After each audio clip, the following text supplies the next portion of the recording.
Hey guys, just want to take a second to thank our sponsor, Carnivore Bar. I don't promote many products because honestly, all you need to be healthy is just eat meat, and that's what you should do. But if you're hiking or road tripping or stuck at work and you want something nutritious that is just meat, fat, and possibly salt if you want it, the Carnivore Bar is a great option. I like this product not only because it is pure meat, but also because I really want the carnivore market to thrive as well. The more we support meat only products, the more people will make meat only products, and this will bring this into the mainstream. So if this sounds like something you'd like to check out, then take a look and use my discount code HTC to get 10% off, which also applies to subscriptions, giving you 25% off total. All right. Thanks, guys. Hey everyone, we're back with another episode of the How to Carnivore podcast and YouTube series. We're joined again by Dr. Anthony Chaffee, MD, the Plant Free MD. Anthony, welcome. Yeah, thank you very much. Good to see you. Likewise. And we've also got Jake from Wolki Farm here, who's a regenerative farmer and is going to tell us all about the cool stuff that he's been up to. So welcome, Jake. Good evening. Thanks for having me. Yeah, definitely. Jake, can you tell us about yourself and all the different things that you're doing? Sure. I've got a really varied background, and even my current operations are quite all over the place. So I run and manage a bicycle shop with a 7-day-a-week cafe restaurant inside of it that I own with my family. Wow. Nice. And when I left school, I worked with my father for 4 years. He had a record store. My dad hates music, and he bought a record store. So that's been one of my family's things. We're 50 years self-employed in Australia over 3 generations, and we joke that it's because we're unemployable. But one of our things has always been to buy businesses and industries that we're not interested in. And the thought process behind that is so our own prejudice and bias doesn't, cloud our view as to what the market's demanding. Wow. A lot of people that love music that might buy a record store fill the shelves up with rap music when they're living in an older area, and they should be having country music and classical music for their markets. You got to meet the market, right? And then a few years ago, I've had pretty screwed up health, nothing chronic, and not even realizing that I wasn't that healthy. But in hindsight, I'm like, I was really screwed up. I remember being probably 7 or 8 years old, and I used to yell out, and Dad would come and help me peel the sheets off my legs in the morning because I'd scratch my legs in my sleep and they were stuck to my legs with blood. So just cover skin rashes all the time. I haven't in the last sort of 18 months, I've been breathing through my nose for the first time in my whole life. Allergic to dairy, intolerance to gluten, like all this stuff that's just sort of normal nowadays. And when my wife conceived our first child, I've got 2 sons and a 3rd child on the way due in July. Nice. I thought, we've got to do better. We've got this child on the way. I'm a little bit screwed up. I don't want the baby to be screwed up. We can't be a basket case. So what are we going to do about it? Started organic gardening in my backyard. Ended up getting 40 chooks out on a lease block, moving the chickens around, moving the cows around. That was in 2019. Fast forward to today, the farm butchery business has 4 full-time staff. We're producing beef, pork, chicken, lamb, and eggs direct to consumer. We breed our own cattle. We've got honeybees. We've got a market garden and a little house orchard. I've just stocked my dams with fish. We've got quite a bustling sort of holistic regenerative farm. And, I remember setting myself a goal for New Year 2020 that I wanted to grow enough food that I could feed my family for a month. Just 1 month. I want to do a 4-week stint where everything we eat, I produced it, and we're probably 2.5 years in of complete abundance, and we're feeding our whole family everything we need, plus 100 other families in the region. So that New Year's resolution steamrolled. Yeah, that's awesome, man. That's very good, and congratulations. You had no background in farming before that. You just got into it out of all scratch. Yep, first gen farmer, educated on YouTube. Yeah, so good. That's always the way. I have a buddy of mine. He's a consultant neurosurgeon now, but he's saying he's just like, yeah, I got my whole education on YouTube. I just learned how to be a neurosurgeon on YouTube, just watching all these videos from these great neurosurgeons around the world. Wow. Videos and their surgeries and talking about the different ailments. So yeah, there's a lot of good information out there. Yeah, it's incredible. And obviously you can follow your gut, go down rabbit holes at your own pace, see what feels right. You know, there's not a set curriculum in front of you. That's just this status quo that you've got to accept. So I would never have gone to university to study something because I don't like those parameters. That's why I didn't go to university, I guess. Yeah. Love it. Yeah. How did you, Jake, how did you get started? So did you buy a plot of land? What was it? So I don't own any land. I'm currently leasing 120 hectares, which is about 300 acres. There are 3 different titles that I lease off different people. The main home block that I've got all my, I guess, intensive enterprises on, the chickens, the pigs, because you got to put out feed and check them every day. They're on my father's 100 acres. So I leased that block of land off my parents. And that was where I got my start. I went and bought a caravan on Facebook for $200 or something, and I put it in the paddock. Mum was mortified. It was this old rickety, rusty, crooked, tan, you know, just a disgusting $200 caravan. And I put 40 chooks in it, and I started moving it around the paddocks every couple of days, trying to figure out this pastured chicken thing, hauling water, hauling feed, mucking it out every week. It was an absolute nightmare, but I loved every minute of it. Good man. That's awesome. And so you do regenerative agriculture. Can you explain what the difference between regenerative agriculture is to just normal livestock agriculture? Sure. Well, regenerative agriculture is probably a real tip in the hat to how our ancestors did it before everything became, you know, pharmaceuticalized and commoditized. We're not interested. Our spin on it is we want to increase the commons. So when we're farming, we're looking at there's common resources that we all share, whether we like it or not, and we want to increase the quality and abundance of them. So the normal commons that people speak about are air quality and water quality. There are a couple examples of commons. You've got the water table under your farm or the stream that rolls through your farm, and your farm can either play a role in degrading that or improving that. But we push the needle a little bit harder. We look at soil as a commons. You know, it's not for us to just destroy the soil for future generations and think that it's ours because we've got the freehold on the land. And I also look at things like social health of my community, you know, my community's health and our social impact, the financial viability of my business and the wages I can pay and the businesses that I can lean on to support. For me, they're all an extension of the commons. So that's probably not the way most people describe regenerative. They'll say, you know, we're chemical free and our animals are outdoor, and we do all that. But what are you working towards? It's one thing to have animals outside feeding them GMO free corn. You know, I like to talk about the values that underpin it. And we want to produce food for people with no externalized costs. So cheap food, commodity food is subsidized by straight up government subsidies, animal suffering in feedlots and factories, the reliance and use of pesticides, herbicide. You guys know the word side means kill, and we've got fungicide, pesticide, herbicide, insecticide, miticide. We've got all these herbicides. We don't want anything to have to pick up the tab of our mismanagement, laziness, neglect, or paradigm. So we work really hard organically to bring all those costs in and work with nature, and then deliver people a pork chop on their table that they can use to fuel their families. Yeah. And that's and these sorts of things largely, you know, mimic or reproduce the same sort of things that you see in migratory patterns with animals. They're coming through, they're not overgrazing, you're just sort of eating this, and then like you say, you move over to different areas, so you're not completely destroying the resources and or diminishing them and depleting them.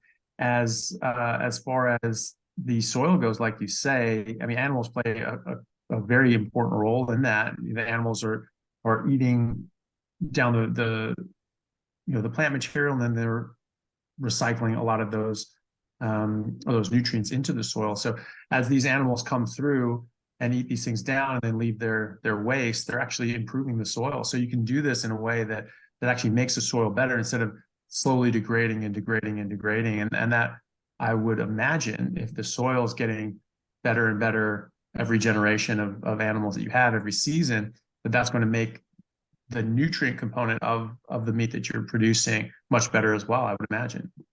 Well, they're the sort of things that we're starting to test with a state certified lab so we can benchmark our nutrition, because we do soil tests, but my customers don't directly eat the soil and I don't feed the soil to my family, but the soil does have a relationship with the proteins that we are eating. So instead of just doing soil tests, we're also starting to do nutritional paneling on our eggs, beef, pork, chicken, lamb, everything. And we want to open source our soil tests and our nutritional paneling on our range of SKUs on our website. Every year we want to update that and offer it to people. It's interesting what you said also, Doctor, about the animals having the ability to improve fertility. And to push back slightly, only ever so slightly, that's the only way we're going to build fertility. There's no animal-free system that improves fertility without synthetic and oil inputs or an exorbitant amount of, human labor and burning diesel.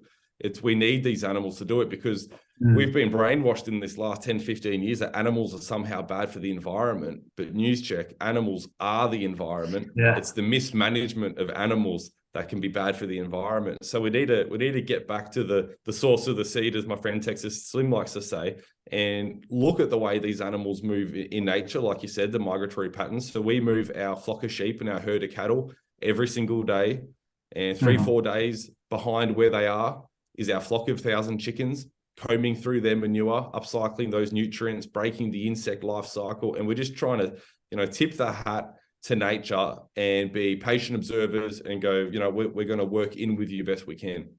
Yeah, that's awesome. And yeah, you're totally right. I mean, as talking to Dr. Peter Ballerstedt, who's in this industry, he's a PhD in forage agronomy, very interesting guy, has a degree in animal nutrition as well. So he was saying is that you cannot have plant agriculture without animal agriculture. It can't exist, and you do deplete and degrade the soil with all of these just crop after crop after crop after crop. I mean, even in the Bible, it said you only do that for 7 years, and then you have to leave it, for a year and allow animals to come on and eat the things ground, and you have to leave it for a year, and that's that principle. And they noticed that thousands of years ago that that's something that you have to do, and we've forgotten that, and we've said, oh no, you just keep doing it. As long as you can dump a bunch of chemicals on it, a bunch of manure on it, you should be fine. But it doesn't work like that, and we lose a lot of topsoil. We lose a lot of these nutrients. The soil now is much more deplete than it was 50 years ago, 70 years ago, 100 years ago, and that's a direct result of that. And it's only the manure that's even holding that together. And you have, like you say, petroleum-based fertilizers and nutrients that are going into this. That's maintaining it, that's allowing it to just sort of exist, but that's not replenishing it, that's not revitalizing it like you would with this sort of regenerative approach. I do wonder, have you come across Dr. Allan Savoury, who does a lot of this sort of stuff with like large herds regenerating? So we just hosted a Savoury grazing workshop at our farm last month. Yeah, I've read the book. I've actually got my grazing chart here on the ground next to me, my Savoury grazing chart. The great thing about what Allan Savoury has done is he's come up with a decision-making system that helps you farm looking into the future, and it takes out a lot of the guesswork. To have to know your context and your goals, and then to have a framework where you can put stop gaps in your system. If it doesn't rain for 30 days, here's the decision I'm going to have to make. If it doesn't rain for 60 days, because most of us get pretty good at looking in the paddock going, I reckon that paddock could feed my 60 cows for the next 2 weeks. But beyond that, you can't run all the different enterprises off the top of your head. So I love what Allan Savoury's done. He's one of the OGs. Yeah, absolutely. Yeah. And as you're saying, you can either do things and make your land and water sources better or worse. And that's something that Savoury has done. He's literally reversed deserts by using a lot of, large scale animal agriculture, livestock, bunched and moving like this would a migratory herd of buffalo or whatever. And they just do things a little bit differently. And, they're defecating and urinating on their food supply. So it's just like, okay, so they're going to have to keep moving so they don't overgraze, they don't overwork it, and they're getting all these nutrients just in a certain area. And that in his his property in Zimbabwe, it's like right in the middle of the desert there, and it's beautiful. I mean, it's just this verdant jungle and everything, and it has tightened up the borders of his rivers and things like that. they're holding the borders of the river, so they don't flood every year and they don't wash out, and they're getting better groundwater penetration. The rain doesn't just wash everything off, doesn't wash the seeds off, doesn't wash the topsoil off. It hits and it sinks and it goes into the ground. And so his just little area is this green oasis in the middle of this, otherwise barren desert. It's pretty amazing. And I bet his stocking rate compared to the desert around him would be absolutely through the roof, which demonstrates to us that it's not the cow, it's the how. Yeah. And then with that, all these animals come as well. So now elephants have come to that area, other things that and then the more animals that come in, the better it is. And it just becomes better and better and better and better. So it's this positive feedback that just makes the land better, makes it better for the animals and for the plants and everything involved. I mean, like you said, animals aren't bad for the environment. Animals are the environment. All these animals have existed for millions of years, some a lot longer than that. Like crocodile's been around like 250 million years, something insane like that. And so, these things have been around for a very long time, and they've co-evolved and coexisted with the plant world during that entire time. And you start taking out one major piece of that, namely the animals, and the plants suffer as well. But people don't realize that these are complex systems that rely on each other. And you mess with those. We used to know that. I was taught that as a kid. You mess with things, it's delicate balance in nature, and you mess with that, and everything falls apart. I mean, we've seen that here in Australia with cane toads. I mean, what bright spot tried that one out? Like, oh, we have these bugs here. Well, let's bring in some toads. Toads eat bugs. That's great.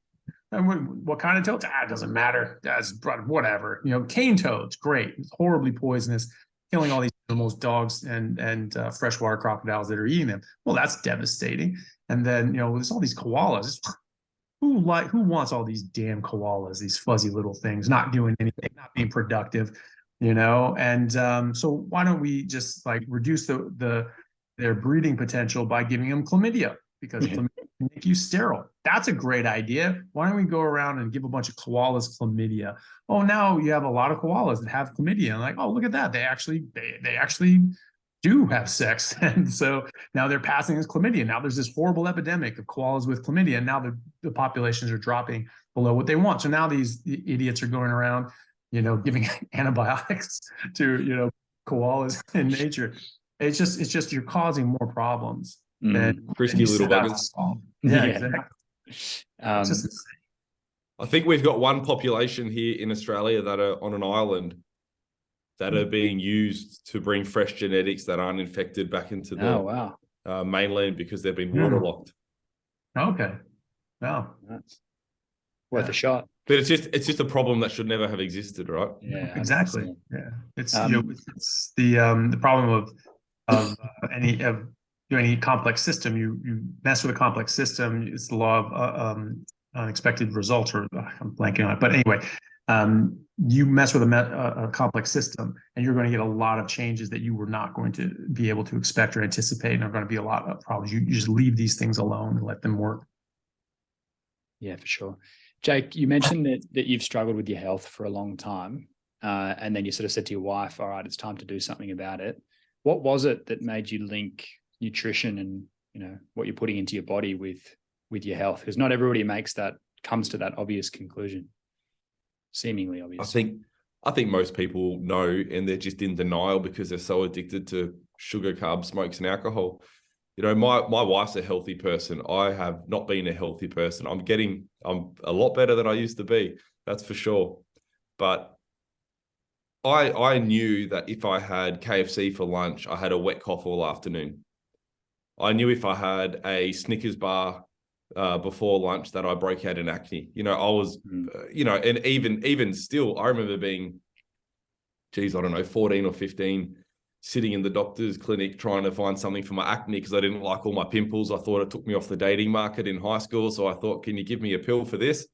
And the doctor said, just the local family GP, who, as I remember, was an extremely overweight man, be that as it may. He said, oh, have you noticed if there's anything environmental that might cause your pimples? And I said, I think maybe when I eat junk food, all the whiteheads pop out. And he's just sort of given me a slight pushback, and he goes, well, do you think you'd want to eat less junk food and see how that goes? And I just said, no. And he wrote me a script for Accutane. Oh, Jesus. Which just screwed me up. You know, people used to stop my mum on the street when I was in the bassinet, and they thought her husband was a dark man because I looked like a little Filipino baby. I had such a tan. And when I got on that stuff, I was like Lord Voldemort. I couldn't go in the sun for about the next 10 years without shriveling up and peeling. It took me, I wasn't on it very long, thank God, but, you know, and that's not that doctor's problem. That's my problem. But a little bit of, I guess, you know, these people, when we go to see them as patients, they do have authority, and a little bit of, I think the pushback and the encouragement could have been a little bit stronger. And, you know, and I'm the problem here. I knew what was causing it, but I do think in the right context with the right person that they could have fast-tracked the recovery for myself. But, you know, it's not a blame game. It's not about a poverty mindset. It's about, hey, guys, we're here at the farm creating healing food. Who wants some? Yeah. There's, you know, for every problem, there's solutions. So let's get on with it.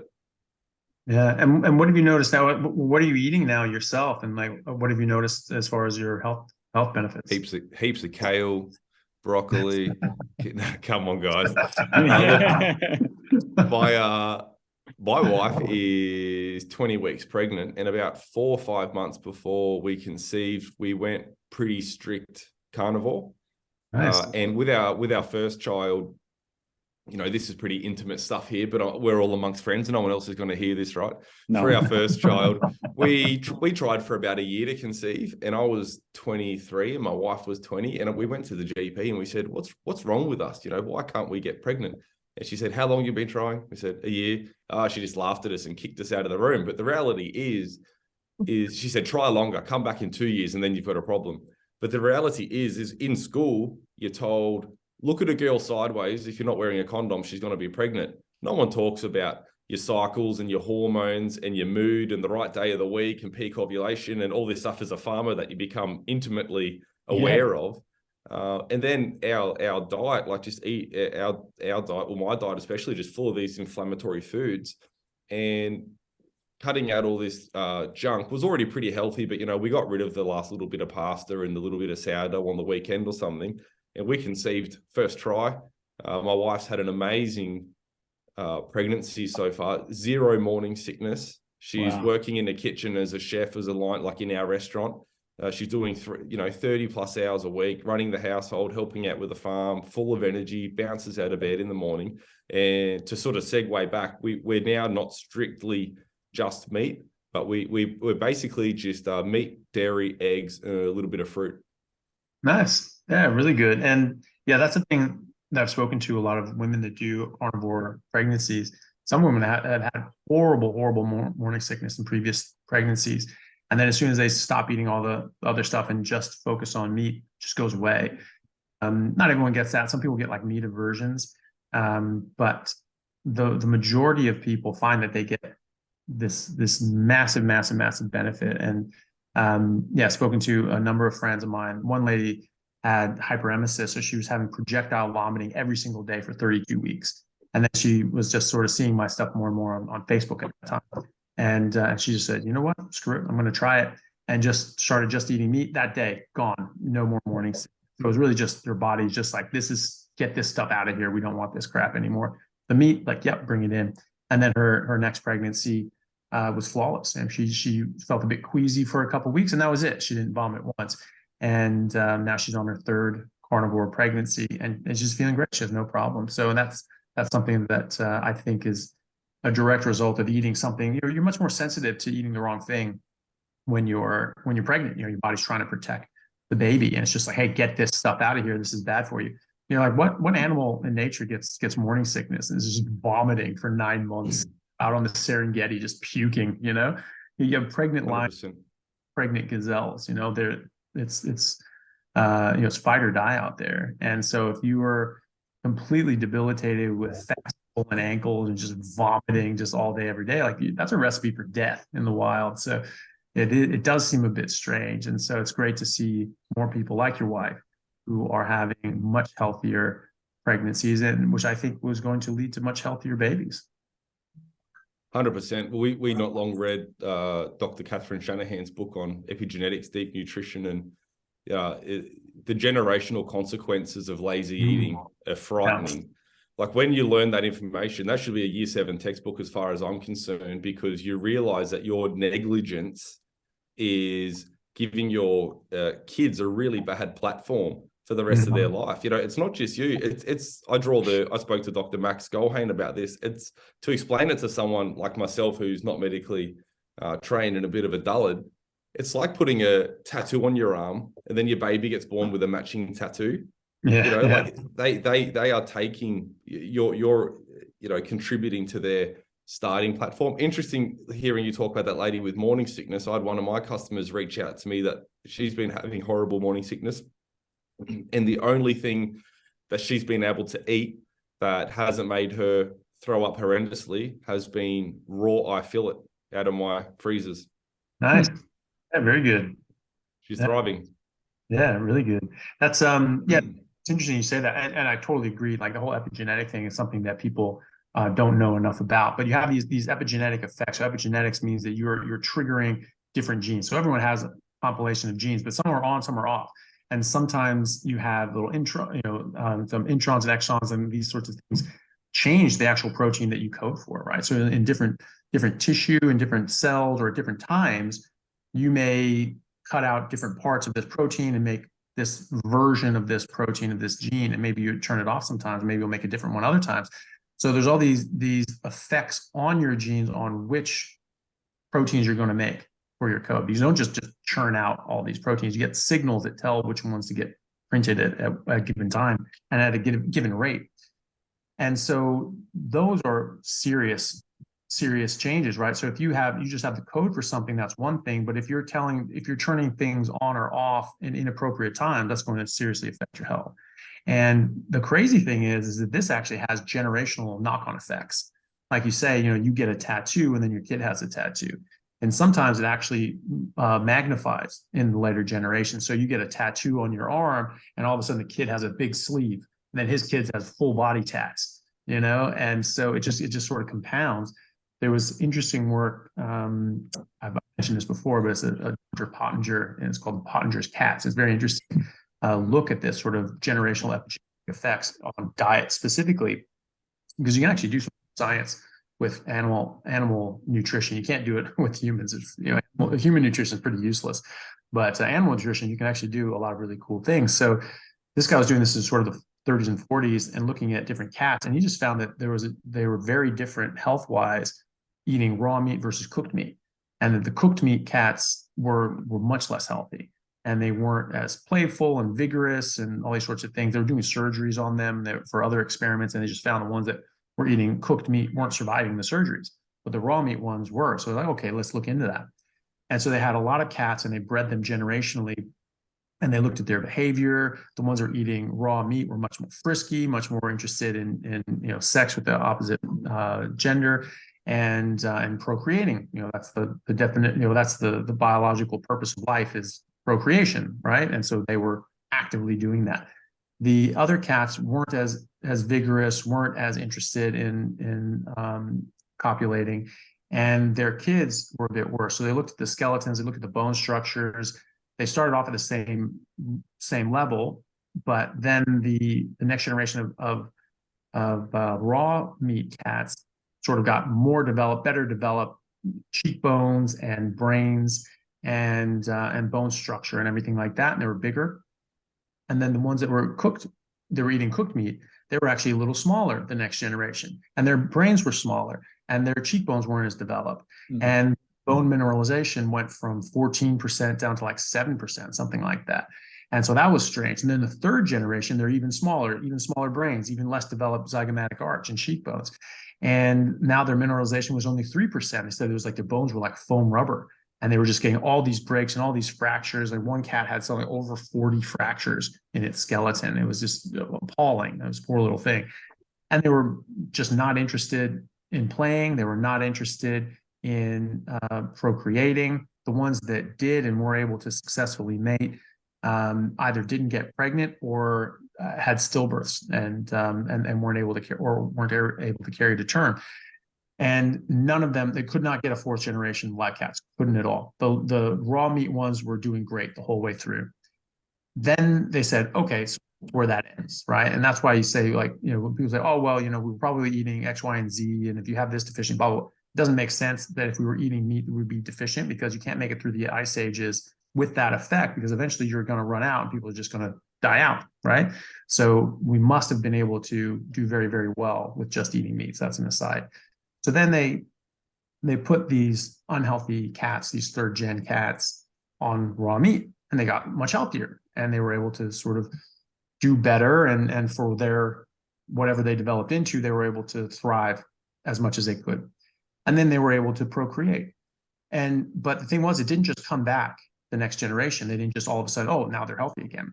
It took 4 generations before they were able to breed back to getting the skeletal structure and bone mineral density and facial structures, brain size, and behavior of the raw meat cat. So it actually has multi-generational effect. Every generation got better, but they didn't get to where they were supposed to be. They should have been the whole time for 4 generations. And I think, unfortunately, we're sort of that third gen cat, and our kids are all going to be better, and their kids are going to be better than that. And hopefully, eventually, we'll be able to breed back to what we were supposed to be, which is a hell of a lot taller, hell of a lot smarter, much bigger brains, and much more robust in general.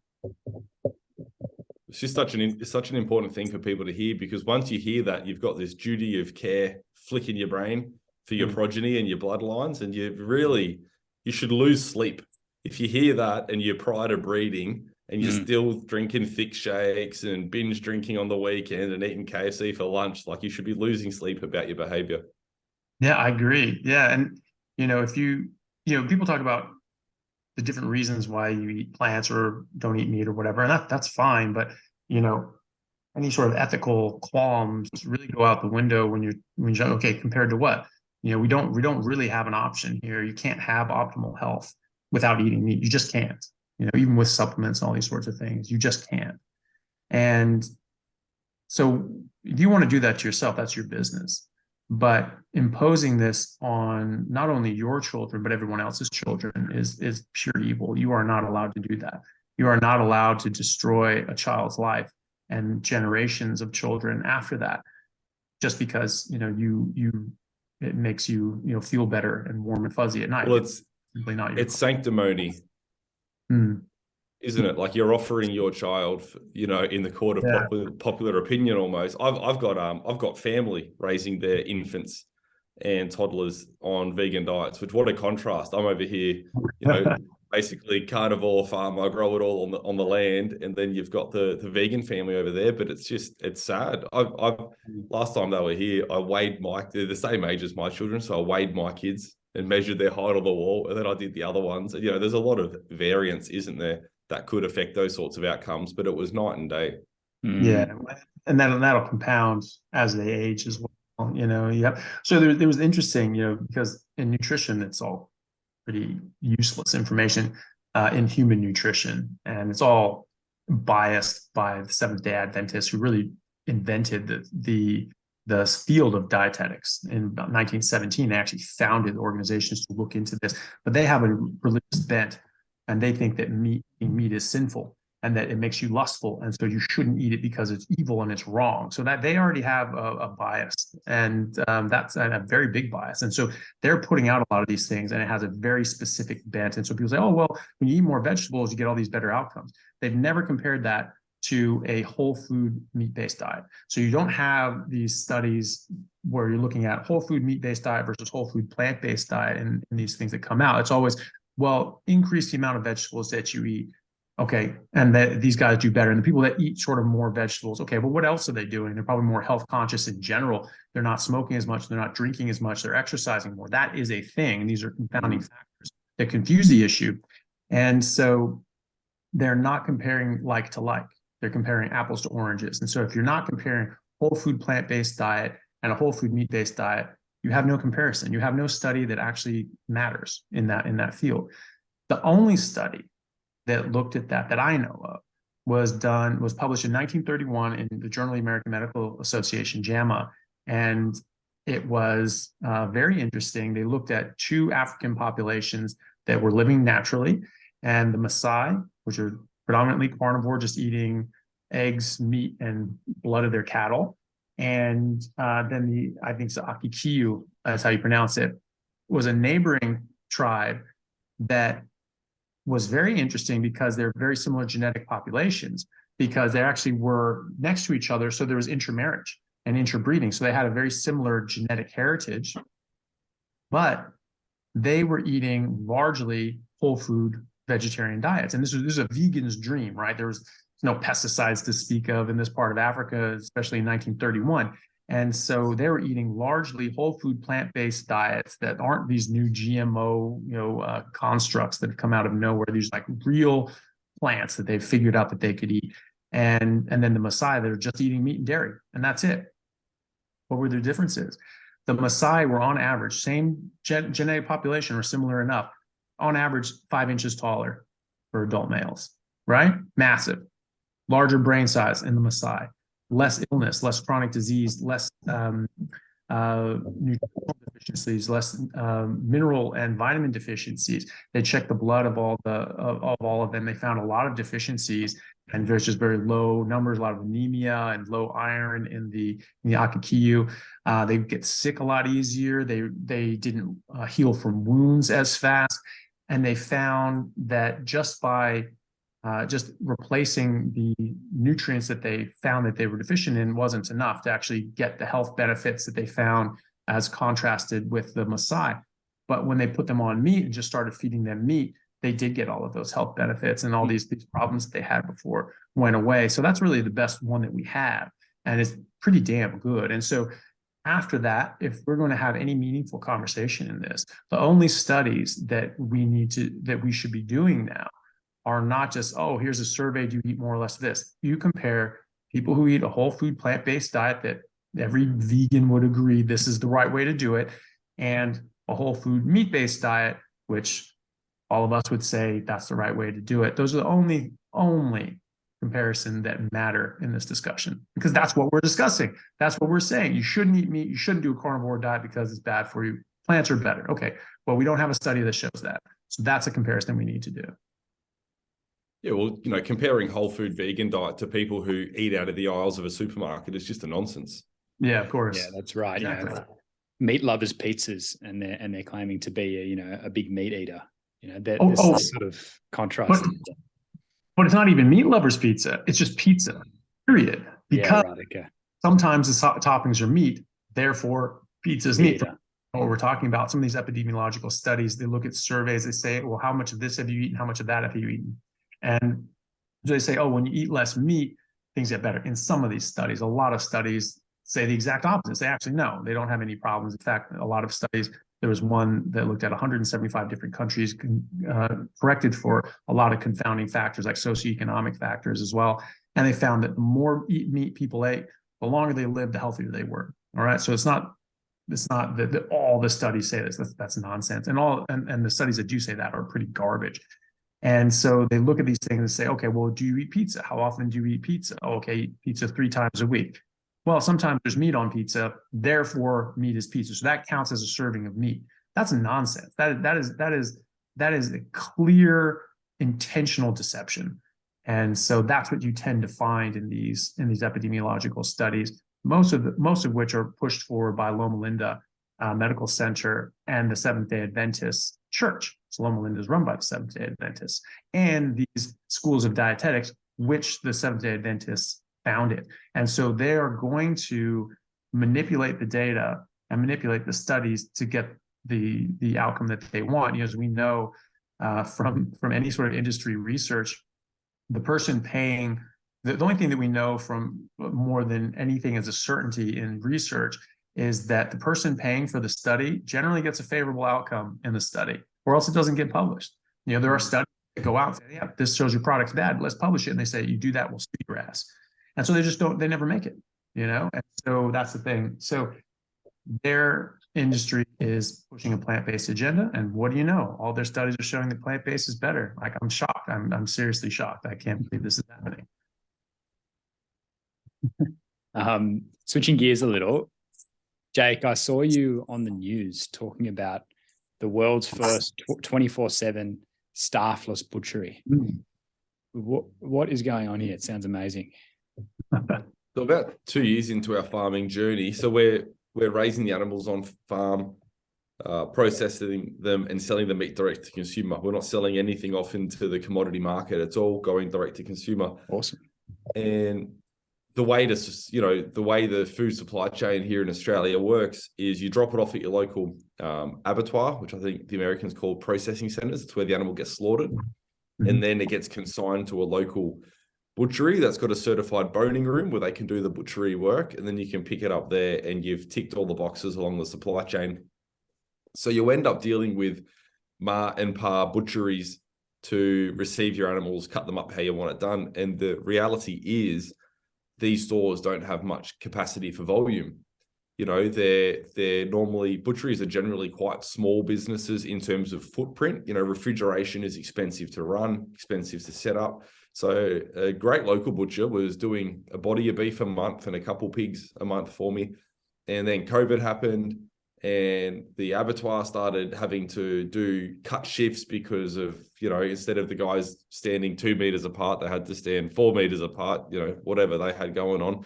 So that just destroyed the local food system. Just that policy, that one policy. Guys like me, our business was kaput, finished, all done. See you later, because the abattoir didn't want to see our bodies. That's, you know, surplus to what they do. They want to buy the beef out of the paddock and sell it to the butchers over the rail. And then when I did manage to sneak onto the abattoir by bribery, you know, telling the guy running the sheet that I'll buy him a slab of beer or something, then the butcher didn't want it.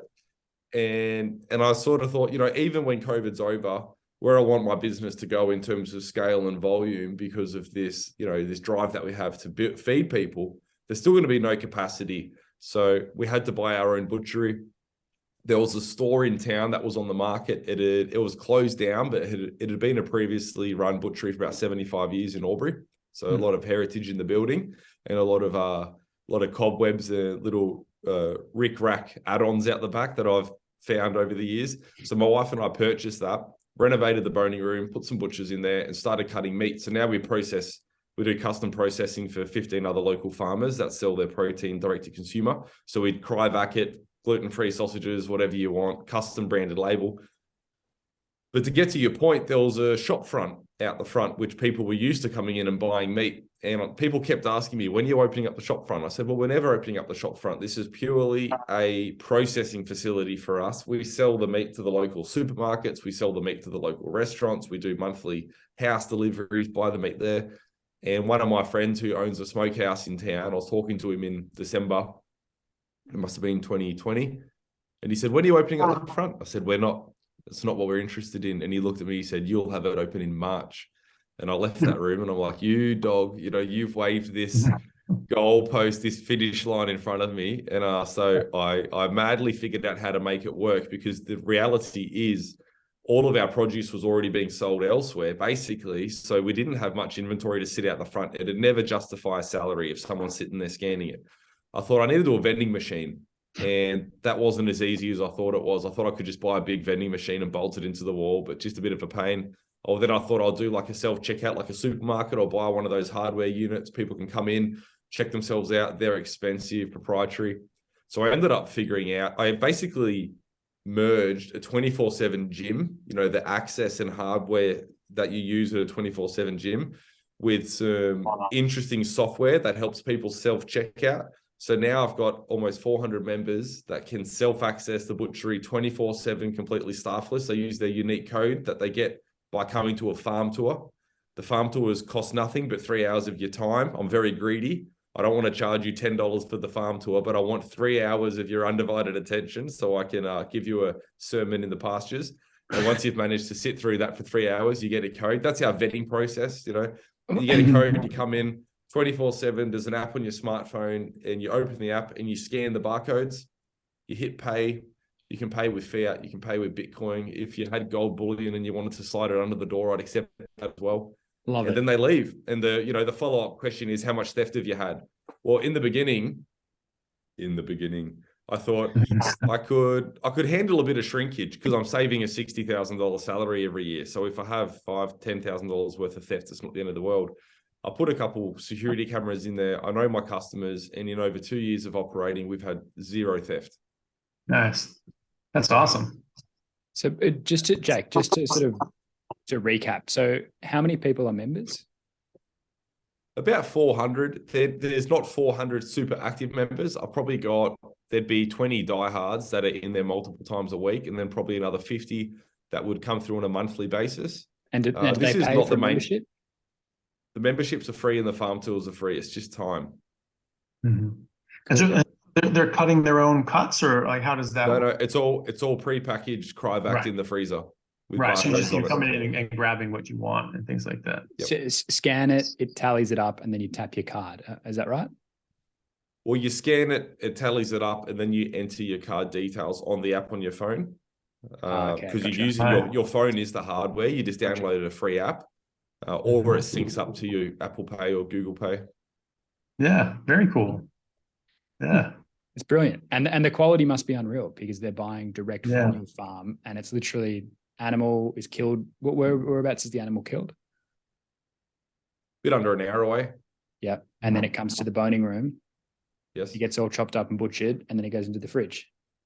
And because it's our space and we can do things the way we want, I've put a really big new cool room down the back, and I've mounted UVP lights into the ceiling, which is an ultraviolet light that sterilizes airborne bacteria that is susceptible to turning the meat too quick. So we want to hang our meat a couple of weeks to let it develop tenderness and flavor. But sometimes, especially in an active store, when you're opening and closing the doors all the day, you hang the meat for a few weeks and it can start to sweat, become a bit slimy, or get a bit of mold growth on it or something. But this UVP light's just absolutely nailed all of that bad side effects. So that's been really exciting. Yeah, very cool. And what was I going to say? Yeah. So, and how are you able to work your price point? Because you're cutting out a lot of middlemen that probably get people better quality meat, but also might be a better price point as well. Is that right? Well, everywhere we sell our meat, it's the same price. So there's no, because it all goes through the same label machine. You know, it all gets priced the same cut weight per kilo, whether it's at the local supermarket or the local restaurant or whatever it might be. You know, every business has its own operating costs. And even though we're staffless, we still have some operating costs, energy being a massive one. I don't know if you guys have been gobsmacked by your electricity bill lately, but I nearly fell over with my last one. Yeah. I suppose your margins are better, right? If somebody buys it from your store, you're getting retail margins. If someone buys it from the shop, that's the best margin capture for us out of all of our sales outlets. Now, there'll probably be a few people listening who might be interested, Jake. Are you doing any quarter, half, or full beasts? Is that possible? Yeah, sure. We do heaps. I've got 3. We're filling 3 quarters this week or next week now. Coming up, we do half and whole pigs, half and whole lambs. I do a thing called a crate of chickens because we do pasture-raised chickens. So a crate of chickens is 20 whole chooks and 20 portion chooks. The bigger the order, the more I love you. I send pallet loads of meat up to Brisbane, which Brisbane's like, 1,000 Ks plus up the coast, and people get together with a few families and buy a pallet load between them. Might be $10,000 worth of meat all up, but it makes the freight really economical, and it means I can get it up there lickety split.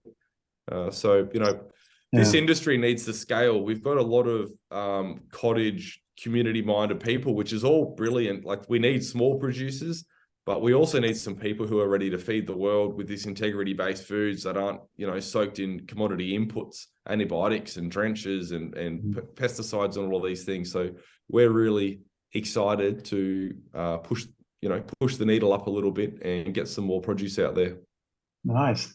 And so you're able to obviously put it frozen and then ship it frozen in freight? We do everything frozen. Yeah. A lot of our processing is seasonal. So like when I've got a batch of lambs coming through, I might have 80 lambs all hit the same weight at the same time.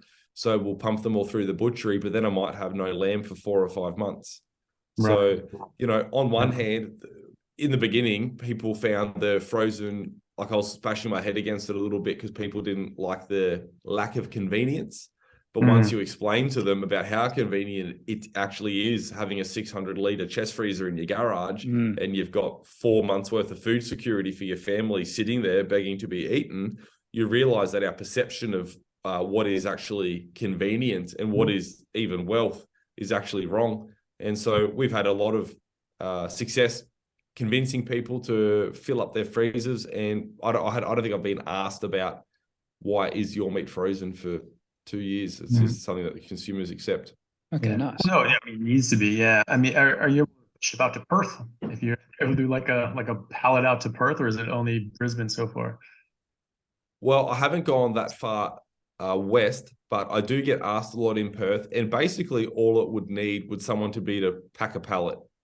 So if I can get a 4x4 pallet and pack it, 4 to 6 foot tall and put about $10,000 worth of produce on it, then your freight $400, $500, $600 isn't really a big deal, and we can get it over there. But boxes that far west are challenging. I haven't even been able to get to Adelaide. So at the moment, if you buy off our .com, we ship down to Melbourne postcodes. If you contact me direct, I can ship to South Coast, Canberra, and Sydney. But outside of that, it's just by the pallet at the moment, which requires a few extra phone calls generally. All the freight agencies hate me. Yeah, I bet. Well, that's good, and like you say, it's something that can be scalable. And as this goes up, you have different areas that you can ship it to, and become more economical to do that for both parties. I always sort of ask this to some people that grow their own cattle. But have you ever done this with like older meat and like older cows? Like if you're taking it out of a herd or something like that, have you ever tried like older meat? Because like I got a cow I heard about this like in Italy, where they think that everyone else is just eating veal basically, and they'll eat like 10, 15-year-old cows. That's a normal thing for them. And the intensity of the flavors just beyond anything that you'd find otherwise. And I did that once. I went to a rancher and just said, hey, I want a whole cow, just been eating grass its whole life, just the oldest one you got. And they had one that was 10 years old that they were going to take out of the herd. It was the best damn meat I've ever had in my entire life. It was just amazing. It wasn't tough. It wasn't difficult to chew or anything like that. I mean, I cook things rare to medium rare at most anyway, and so that might have something to do with it. But I thought that the flavor of the meat was just incredible, and just dark yellow, rich fat and everything like that. It's just amazing. So I don't know. Have you ever experimented with anything like that? We push everything older than the industry works towards. And I've actually got a line of beef on my website called double aged dairy beef. So I actually go to the local dairy and I buy retiring Jersey milking cows. So I buy these jerseys they're normally between 5 and 8 years old. I only want cows that have missed their breeding cycle and they're out of sync, because the dairies offload animals for a range of reasons. There'll be recurring mastitis, foot abscess, pink eye, cancer, all this stuff. I don't want to inherit all these issues, because when you're in a system that doesn't use medical intervention with pharmaceuticals like ours, you have to start with the healthiest base animal you can. So we just take these animals that aren't fertile anymore. We join them with our mob. In our mob, we run a bull in every day of the year, multiple bulls actually. Then we preg test these animals 10 weeks later. So we give them a 10-week joining, and everyone that's empty gets marked and then grass finished to go off for processing. So quite often we have about a 40% cull rate out of that 10-week joining. I don't know if that means anything to you, but someone listening gets it.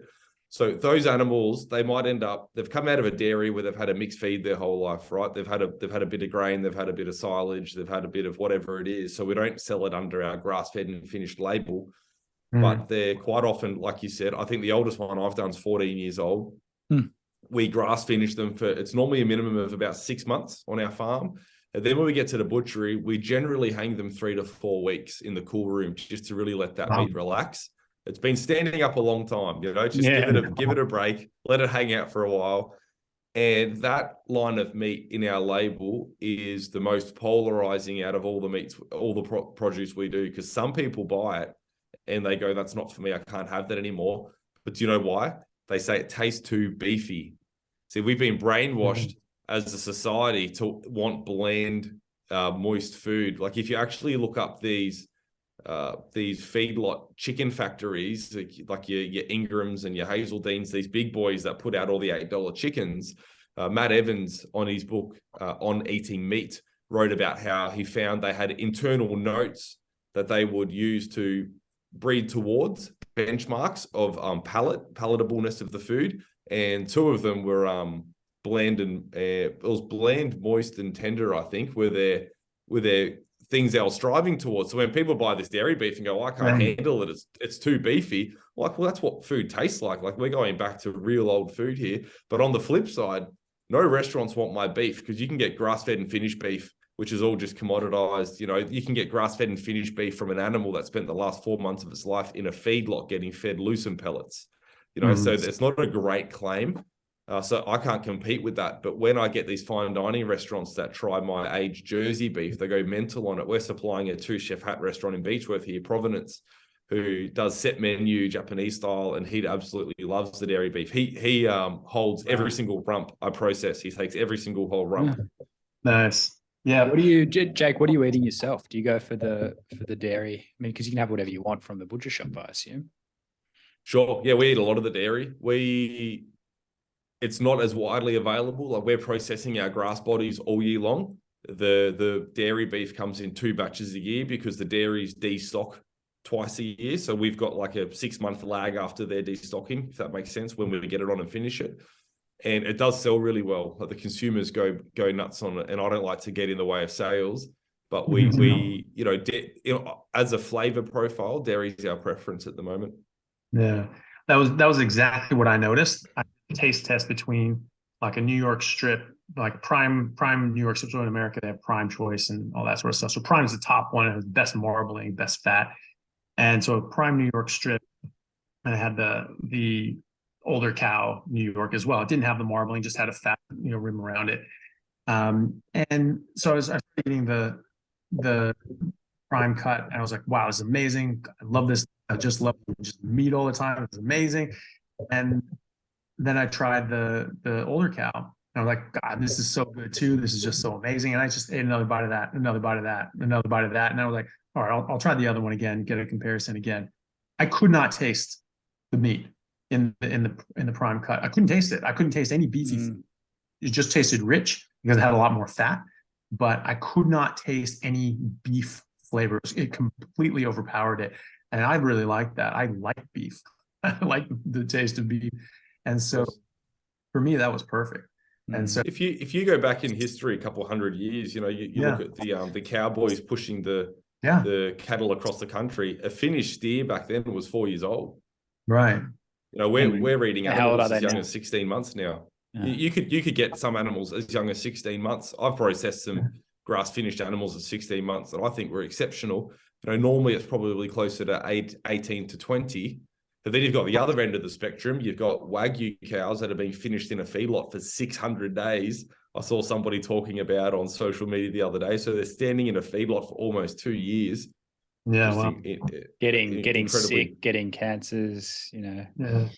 Well, and also just doing all that.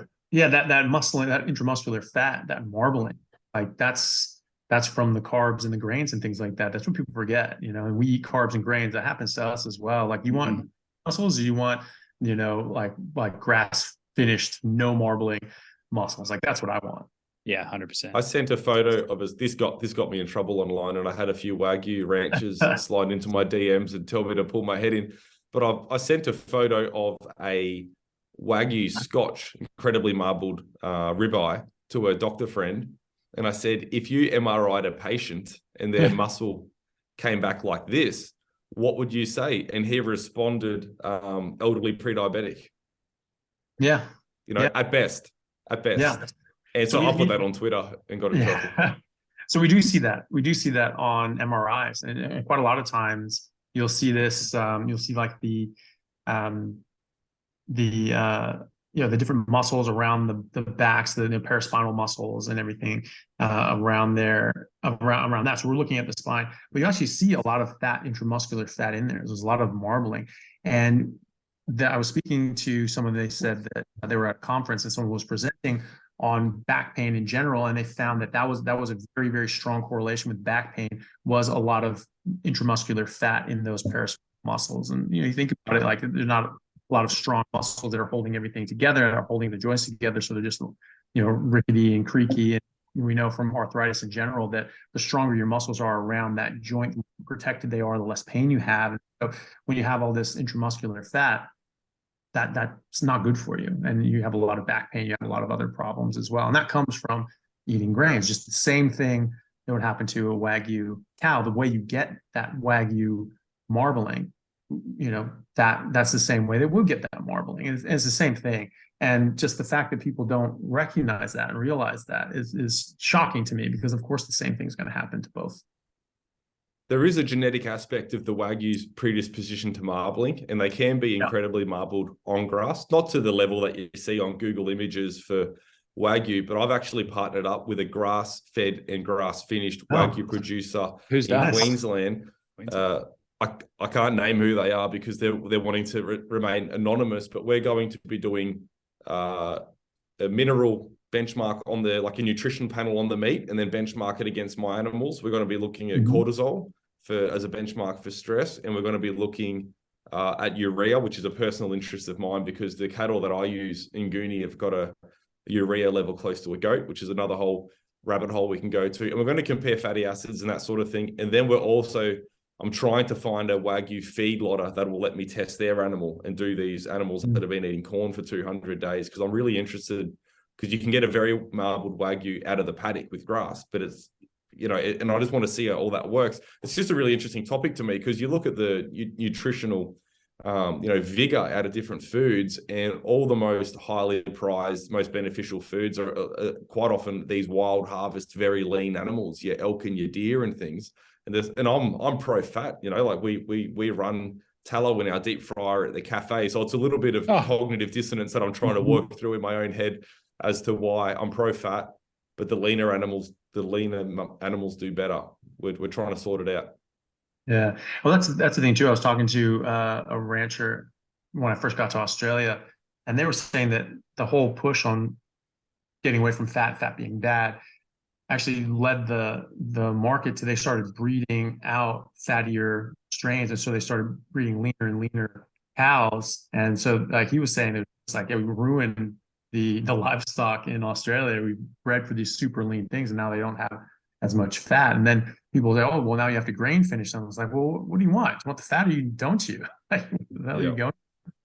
Well, this is the power of knowing your customer and not selling into the, not selling into a market that just blows with the wind, and like our customers, health conscious, whole foods based, and they don't really seem to care. Like when I sell a steak, sometimes they're fattier than other times, but they're not buying it for the flavor, and they're not necessarily buying it for the fat content. They're buying it because of the stewardship that the animal received during its life.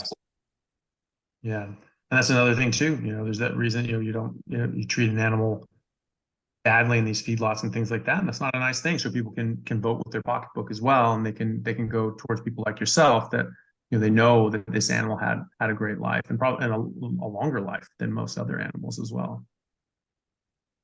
100%.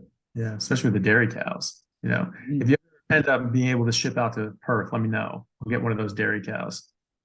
I'll look into it. There's always cows coming through. And even the beef breed, I've got shorthorn cows in my herd that I'm culling. They're sort of starting to finish their breeding careers, and most of them are between 8 and 10 as well. And the meat's awesome. Perfect. Yeah. Awesome. Yeah. Older the better. Yeah. Whatever you got. And even the ones that, especially like the ones that you've had that's just grass their whole life, like that's even better, I think. Yeah. Just collecting those nutrients for, a decade. Yeah. Yeah, exactly. Imagine how much sunshine's in that cow. Yeah, exactly right. Yeah, vitamin D, energy, stored nutrients. Yeah. I love it. Yeah, definitely. Yeah, well, very cool. And so you said you have the Goonie cattle. Is that a special breed? Yeah, so it's a breed of animals from South Australia. They're quite a different cow, and so on the farm we've got our 5 pillars of production that we use to guide our decision making and drive our principles. So we've got animal welfare, environmental stewardship, creating healing food, building community, making money. They're our 5 principles. And animal welfare is probably the biggest thing that I spend the most time trying to level up and think through. And in our current system, welfare is an outcome-based metric. So they would look at a free-range chicken farm and say that their their losses, their bird deaths are higher than a caged chicken farm. So therefore, the industry is lobbying and arguing that the caged chickens are in a better welfare environment, because the outcome is they're sick less often, whatever. They don't care about the chicken can't express its nature and flap its wings or sit on a perch or have some fresh water or have some sunshine even. So for me, welfare very much has to be respecting the context of the animal. So for a pig to have a wallow, a chicken to have a perch. But then when you start putting these animals in those environments, a lot of the animals that our industries have bred for the last 50 years can no longer handle the environments that they once came from. So if you empty a factory farm full of pigs, all these pink-skinned pigs, and put them out in a field where they had to deal with all these different bacterias and fungus and birds carrying different bugs, and then the sunshine alone, these animals just shrivel up. They just can't handle it. So this brought me back to the starting post. And I'm like, if I want to really say I'm performing a high level of animal welfare, I need to be starting with an animal that's fit for purpose, a rugged animal that can handle the natural environments and is as close to its wild counterparts as it can be. So these Ngunis have only been domesticated by the Westerners, I guess, probably not the right word, but they've only been acquired by the Westerners rather reasonably, the last, 40, 50 years or so.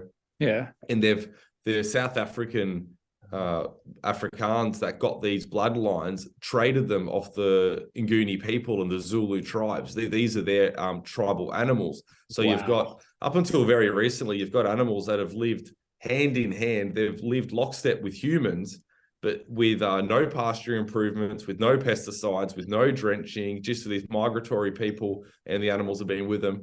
And so they're smaller. They're a smaller frame size, so they're better with feed efficiencies. They're incredibly fertile, so it's quite common to have your first calf land on the ground from a mum who's 18 months old. Now, in Western breeding cycles, you join your cow at 18 months old, hoping for a calf when she's 2 years old, a bit over 2 years old. So you've sped up this breeding cycle a whole year because of how vigorous the health of this animal is. Easy calving, pulling calves is a nonsense. We talked about it before with people for different pregnancy issues that women have. Like, why would nature have a system where the calf gets stuck when it's halfway out? It's just not. It's not something that would have been common in nature. And in our farming landscapes. Like, I've spoken to a farm once who breeds a type of cow called a Hereford, and one year he had a 40% pull rate. 4 out of 10 calves he had to pull out of his cows. So these are all little things. When I started learning about the Nguni, I was like, tick, tick, tick. They've got all these great attributes. They've got 80 different colors in their hides. So I want to start evaluating to my animals and selling tanned hides. And instead of having a black cow where you've got one catalog item, which is a black hide, now I've got an open access to 80 hides. So they've got big horns on them. Yeah, they're like, it's like every coat is like unique artwork, you can sort of barcodes. Yeah, but no this is the real NFT. Imagine that. That's right. Yeah, there's that. That's the thing too. You're saying about like, we're breeding these things like bulldogs and things like British bulldogs and things like that. Like, you almost can't like breed these things normally. You have to do cesareans. Like, I mean, come on now. You've destroyed that animal. 100%. And so we as humans are having some more trouble now as well, because we're having higher birth weight and higher head size and head circumference and things like that. And people are saying that, well, this is because our brains are just getting bigger. Like, really? In the last 80 years? Like, probably not. And also you contrast that with the adult cranial capacity is actually smaller. Our brain sizes are 11% smaller now than they were before the agricultural revolution. So our brains are not getting bigger. It's just that our infant fetus sizes are growing precociously because I think we're feeding them a bunch of carbohydrates and sugar that's just dumping in a bunch of insulin, stuff like that, and causing them to grow more than they should for that period in their life. And then all of a sudden they're getting stuck, and you have to get instrumented deliveries like forceps or switching to cesareans and things like that. And like you say, how does that happen in nature? How are we doing that 100,000 years ago? You're just going to die, And so women that were having babies that were that big, they just die. They didn't have the hip capacity to do that. They were going to die. And that was a major thing up until very recently, when obstetrics became a much more had much more technologies and things available to it that were able to do that. But like you say, like it's not natural to have a baby not be able to be born without intervention. And so I think the same thing can apply to us as well. We're eating the wrong thing, we're doing the wrong things, and that's going to affect our babies as well. And so that's really cool about the Nguni cow, though. I hadn't heard about them before. Me neither. You have got me totally hooked on Nguni cattle. That's freaking awesome. I'm very bullish on the Nguni cattle, pardon the pun. But I just think if you're the sort of consumer that wants an animal that's organic and hasn't been drenched, and then you go down the rabbit hole and you want an animal that's holistically managed by Allan Savoury's grazing plans, to me, it's a natural progression to why not have an animal that's more efficient in the paddock. So my Nguni cow eats 2.5% of her body weight of grass every day for maintenance. If you benchmark that against my shorthorn cow in the paddock, that cow eats 4% for body maintenance. And when you contrast the weight difference between the two cows, I can run 2 to 1. Yeah. I can almost run 3 to 1, actually. It's more like 2.6. It's just way the more weight efficient. difference. So then you've got this whole green agenda, and whether you want to buy into that or not, it's completely by the by. It's you've literally got a cow that's more environmentally friendly because it eats less to live. So you can have that. The answer there isn't so you don't need as many cows. The answer is you can have more cows and feed more people. And Anthony's very worried about the carbon dioxides in the atmosphere. So absolutely, petrified. It keeps me up at night. Yeah, the world's getting greener, isn't it? Yeah, unfortunately. Yeah. I pointed that out to someone, and I said that, like, actually, since the Industrial Revolution, CO2 levels have gone up, which actually averted a disaster. There was, all flowering plants evolved at a time when CO2 was 10 times what it is now. And if it gets below 150 parts per million, they will all go extinct. They will all die out. That's it. That's a major extinction event on the world, akin to all these different extinction episodes throughout history. And so we were actually getting dangerously close to that. We were under 200 parts per million for the agricultural revolution, and then that came in, and that got us away from that. So there's a lot of people, a lot of experts, a lot of Nobel Prize winners in physics and mathematics, and people who came up with all the climate models and things like that, who did the math, who actually made these themselves. They're saying that, like, actually that's probably not a bad thing, and since CO2 levels have gone up, the world is greener, as you say. There's a lot more biomass, there's a lot more plant life, there's a lot more algae, there's a lot more organisms that are using photosynthesis to live, and that's the basis of the food chain, and then everything goes up from there. And if you have a strong base of a food chain, then everything else benefits from that. And I was talking to someone about this in my medical school, and I was just sort of pointing this out, and said that there were images from satellites looking at the Sahara Desert, and it is now turning green. Is turning green from space. It's like, that's the Sahara Desert. That's not normally green, and so it's now green for the first time. And her response to that is like, is the Sahara Desert supposed to be green, or is it supposed to be a desert? And I was like, okay, so can't win. That's the end of that conversation. Like, this is not going to go anywhere. But in fact, it's supposed to be green, because before agriculture, before Savoury thinks that it's livestock mismanagement that created the big deserts. I think it's the exact opposite. I think it's the farmland. There's all these areas that turned into deserts, like what is modern day Iraq, and Saudi Arabia, Egypt, and the Sahara Desert. These were the origins of agriculture. And when you're stripping these nutrients away from the ground, and you're tilling the soil, and you're losing topsoil, you're going to make things go barren. And that's, I think, exactly what happened.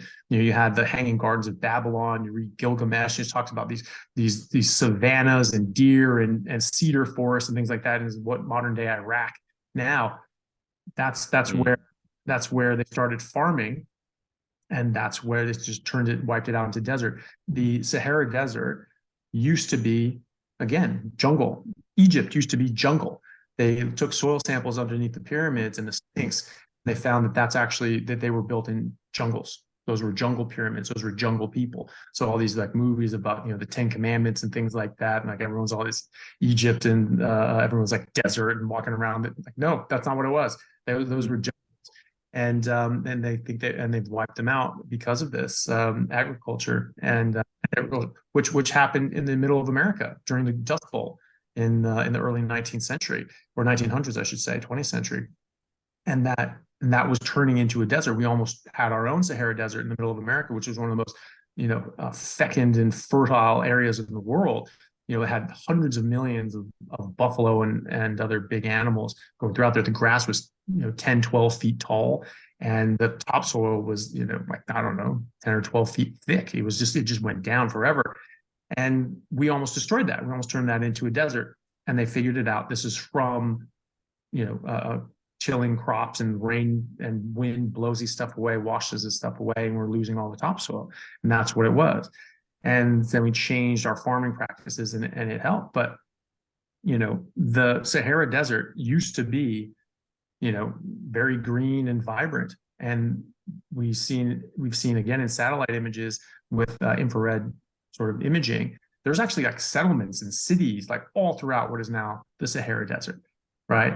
And so the Sahara Desert is supposed to be green. And I think that that's directly from inappropriate farming techniques that we used historically and that we've tried to mitigate now. But even with the current farming techniques that we have, we are still losing 27.5 billion tons of topsoil a year. And Savoury talks about this. He talks about how much topsoil is being lost from this.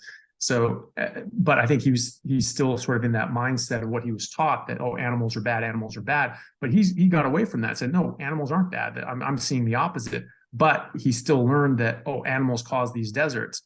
But he knows that they don't cause deserts. He knows that they reverse deserts. So I hopefully he'll come around to that. But I think it's the agriculture, the plants that plant crops that have done that and have really just destroyed the land. And I think that going back to animal-based agriculture and the regenerative farming model that you're doing is only going to be beneficial to the environment, to the world, and to our health in general. Well, I think the agricultural communities that get involved in those heavy tillage practices work like that they would have been synonymous with set stocked farming, just leaving cattle in the same area, leaving animals in the same area. So it just comes down to, once again, to mismanagement, doesn't it? And you can't begrudge these people for it because they didn't know any better. They were just feeding themselves. But right now, today, we've got the tools, we've got the knowledge. You can prove it.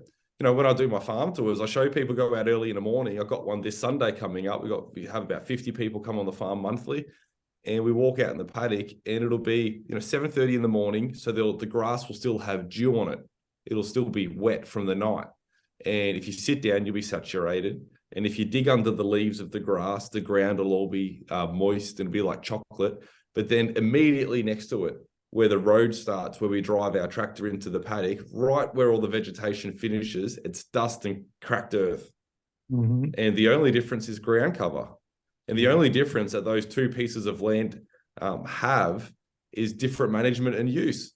One, we fence off and we graze, and the other one we drive on 4 times a day and it gets compacted and everything dies. And you can just see it night and day. And when you point this out to people and show them right in your eyes, and they understand the power of maintaining ground cover, because we like to say Mother Nature's modest. She wants to cover herself. So, don't leave her soil bare, let her put some clothes on. And you graze things to the level that they become a desert by constant pressure. So to give you an idea, our stocking density on our farm at the moment is 60,000 kilograms of live animals per hectare, being 10,000 meters squared. So I don't have 60,000 kilograms of animals in a hectare. My mob weighs a bit over 20,000 kilos combined, and we're grazing them in about a third of a hectare paddocks at the moment, moving them every day. But do you see how I get that number? And I've got so much grass on my farm, I don't know what to do at all. Our stocking rate's really high. Neighboring farms around the place at the moment would be having something to maybe 15,000 kilograms of 15 to 20,000 kilograms of animals to 40 hectares. because all the gates are open and the animals have access to the whole farm. So we need to flip that. What would it be? That'd be not 1,500 kilos a hectare. It'd be 150 kilos a hectare. And they've got no grass. One of my neighbors just started buying hay. So I'm 20,000 kilos a hectare and they're 150 kilos a hectare. Similar amounts of animals on a similar amount of land, but one's got a lot of grass and one doesn't. And it just comes down to the management of the animals and the recovery. I know I sort of spat a little bit of data out there. I hope it made sense, but I'm just trying to illustrate. We get the picture. It's not the cow, it's the how, and we know how to do it. We've got these skills. It's provable. We can go in the field and do it. Yeah. Have you talked to your neighbors about getting on board with this, or they just don't want to? Well, look, all my neighbors are beautiful people, soul of the earth, helped me out many times over the years. But everyone's context is different ages, different physical health, different, financial obligations. And the worst paddock in my street has horses in it. Horse paddocks are the worst paddocks you'll ever see because they don't look at a paddock for food, the horse owners, they look at a paddock for space. So they just leave the horses in there in these reasonable, a horse might have an acre and it's in there all the time and they bring the food to the horse. They bring out its pellets and it's loose and it just ends up being weeds, 6 meters tall and thistles and burrs and things. Right. But look, you're never a prophet in your own land. So you get on the podcast and you do your farm tours and you touch people who are ready to hear the message. Yeah. And one of my mantras is path of least resistance. So instead of bashing my head against the neighbor's door and trying to convert their 100 acres, I could have a really easy conversation with somebody and shift their paradigm. And maybe they've got 20,000 acres down the road and we can start making some real change. Yeah, definitely. Well, very cool. Great approach. Jake, this has been awesome, mate. We really appreciate it. How can people find you? So we're wolkifarm.com.au. I'm on Twitter, Jake Wolki, Facebook, Instagram. We're all over the place, but we're shipping now to Melbourne. You can buy boxes from our website. We'll drop it to you straight in Melbourne. Or if you want something Sydney, Canberra, South Coast, you can just email me, jakewolki@gmail.com, and I'll sort you out. Pretty easy to find. Awesome. Sounds good, man. I'm looking forward to when you can ship to Perth. Thanks a lot for having me. And I'm gonna get straight on the phone 9 a.m. Monday morning and figure out how to fill a truckload up. How many pallets can you handle? Jesus. So how much we go into a pallet? Quite a few hundred kilos. You need to rally up all your carnivore friends and family and get this truck full. I could probably rally some of the troops and let's do it. Let me know what sort of the minimum sort of bulk purchase you can do, and I'll see if I can scrounge up the troops. I've got him squirming now. I love it. So it's all going to be dumped in your driveway. Like, shit, what am I going to do with all this? We'll work towards something. I'd love the honor to supply some more doctors. I've got a lot of doctors on my list, and that for me is encouraging and validating. I really appreciate it. Yeah, man. Well, awesome. Well, you do great work, man. It's really interesting to talk to you and get an idea of what you're doing and how much of an impact it's making. And hopefully people will, support what you're doing, and that will just grow that, and more people will find that this is a not only a viable but a thriving line of business, and that will just help everyone. Can't wait. Awesome. Thank you so much, Jake. Really appreciate it.